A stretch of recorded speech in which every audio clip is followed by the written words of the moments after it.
What if the rise and fall of nations could be read like a ledger, a pattern, a set of forces that repeat themselves across centuries, only dressed in new costumes? Ray Dalio, the investor and thinker who made his name mapping cycles in markets and empires, argues exactly that. He says nations do not fail for single, random reasons. They fail when a handful of great pressures, economic strain, social fracture, geopolitical challenge, environmental shocks, and technological shifts combine in ways that the polity cannot manage. Today, we'll walk through Dalio's 5 major forces that can make a country fail, name them clearly, and then apply them as a single diagnostic instrument to the present United States. We are going to ask tough questions, call the numbers as they stand in 2025, and test whether America's strengths are enough to withstand its strains. Welcome to FluxFolio Finance channel. First, a quick map of the 5 forces so you know what lens we're using. The first force is debt and monetary pressure, when borrowing and money creation outpace productive capacity and political will. The second force is internal disorder, the fraying of civic trust, rising polarization, and institutional paralysis. The third is external pressure, geopolitical rivalry, and the erosion of global influence.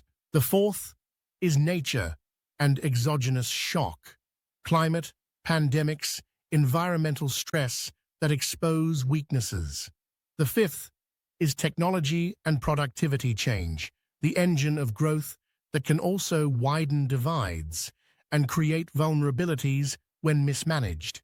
Keep that frame in mind. Each force on its own can be manageable, but together they interact and amplify. Now let's move through them, one by one, and see the United States in the crosshairs. Start with debt and monetary stress, because money is the language of power. The American balance sheet, its federal debt, has swollen into figures that would have seemed impossible a generation ago. Trillions piled atop trillions, deficits recurring, interest payments marching toward a larger share of the budget. Rating agencies took notice. By mid-2025, the official warning came in the form of a downgrade, a formal statement that U.S. fiscal dynamics no longer look as pristine as they once did. What that tells us is not just about coupons and yields, but about capacity and choice. High debt narrows policy options. When interest rates rise, as they did after years of inflationary pressure and monetary tightening, the cost of servicing that debt eats into discretionary spending, into investment, into the ability to respond to crises. Yes, the dollar remains the world's reserve currency, and treasuries still sit at the center of global finance. That is a formidable advantage, but advantages are not guarantees. If political dysfunction prevents realistic long-term fiscal reform, or if markets lose faith and demand higher yields to hold U.S. assets, then the environment changes from one of relative calm to one of accelerating stress. The simple arithmetic of compound interest is merciless. What looks sustainable today can become crushing over a few budget cycles. Move then to internal order, where the contours of American society reveal both energy and erosion. The United States is a country of vigorous institutions, courts, markets, universities, and yet it is also sharply polarized. Political fights are not just about policy, they are about legitimacy. Disputes over elections, the role of institutions, and competing narratives of identity have hardened into structural friction. That matters because the management of long-term problems, pensions, healthcare, infrastructure, climate adaptation, requires patient, bipartisan investment and trust in outcomes. When civic trust frays, policy becomes short-term and brittle. Gridlock on budgets, theater around debt ceiling fights, and persistent distrust of institutions sap the capacity to act preemptively. This does not mean the system will collapse overnight. It means that the margin for error shrinks. In a world where a severe recession, a climate catastrophe, or a geopolitical shock arrives, a divided polity is less likely to muster swift and credible responses. Third is external pressure. The post-World War II order that placed the United States at the center of trade, security, and finance is under strain. A rising China, assertive regional powers, and a more fractious multipolar landscape push back on American primacy. Competition is fierce in technology, trade, and influence. The US still possesses unmatched soft and hard power, alliances, deep markets, innovation clusters, and a military reach unlike any other. Yet strategic competition forces heavier defense spending, more complex diplomacy, and economic choices that have direct fiscal consequences. Crucially, external pressure also reshapes the terms of finance. Partner nations and sovereign funds reallocate reserves, invest in assets beyond treasuries, or seek financial arrangements that reduce exposure. If global patterns shift substantially, if alternative payment and reserve mechanisms gain traction, or if major holders of US debt change their allocation behavior for strategic reasons, then the plumbing that has made US finance resilient will need to adapt quickly. Fourth, nature and exogenous shocks. We live in an era where climate risk is not hypothetical, but routine. Wildfires, hurricanes, flooding, and heat waves have become recurring and expensive. The costs are both immediate, rebuilding, emergency response, and long-term, disruptions to agriculture, migration pressures, and strain on local budgets. Pandemics have taught the world how quickly interconnected systems can become fragile. For the United States, exposure is heterogeneous. Coastal infrastructure is vulnerable. Agricultural belts depend on stable climates, and urban centers carry cascading risks in health and transportation. The good news is that the US retains extraordinary adaptive capacities, scientific institutions, capital, and technology. The bad news is that adaptation requires sustained investment and coherent policy over decades. If political cycles and short-term incentives block necessary investments, the cumulative cost of recurring disasters can become a meaningful drag on growth and social cohesion. Finally, technology and productivity, the double-edged sword.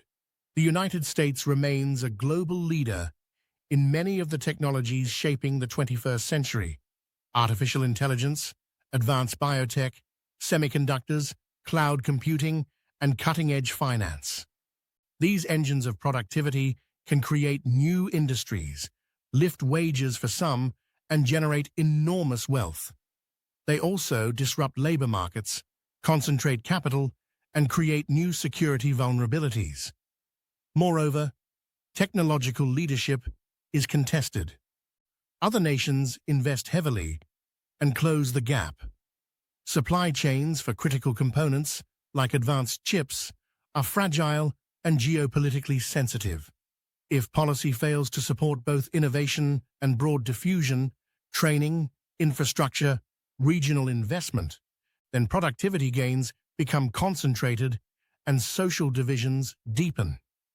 That dynamic feeds back into internal disorder because the benefits of growth must be widely felt to sustain trust.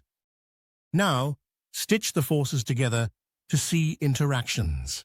Debt pressure constrains fiscal flexibility needed to invest in climate adaptation and technological competitiveness.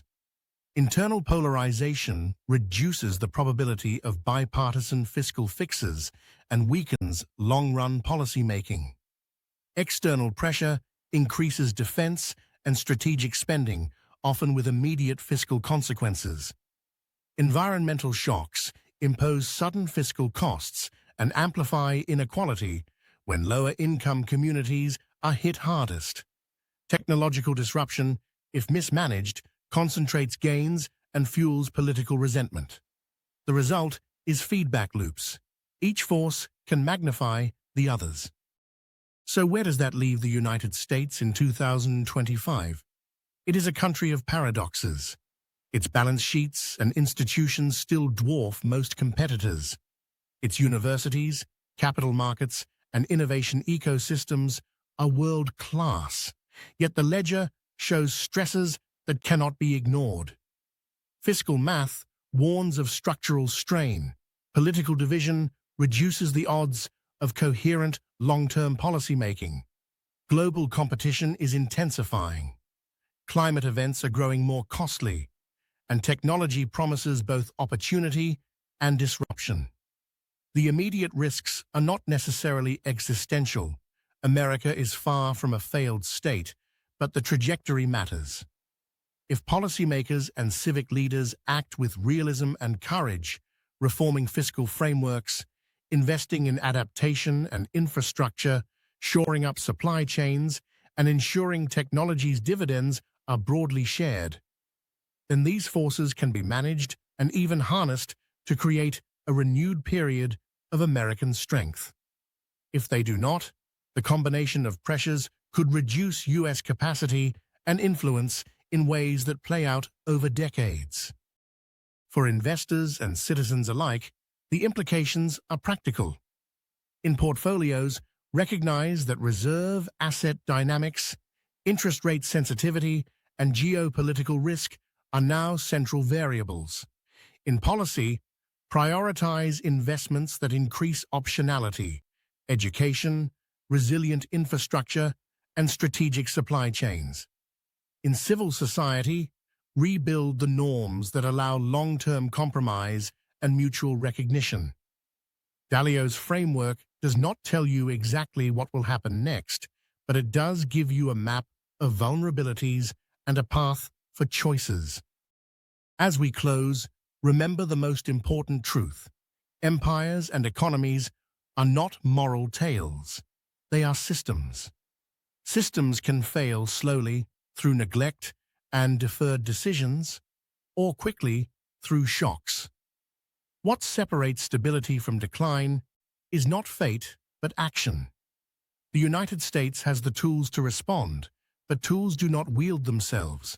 They require governance, vision, and the willingness to choose long-term returns over short-term applause. Thank you for listening to FluxFolio Finance channel.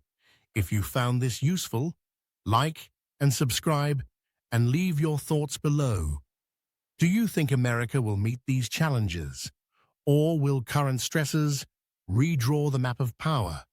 Until next time, keep watching the patterns and keep your balance sheets balanced.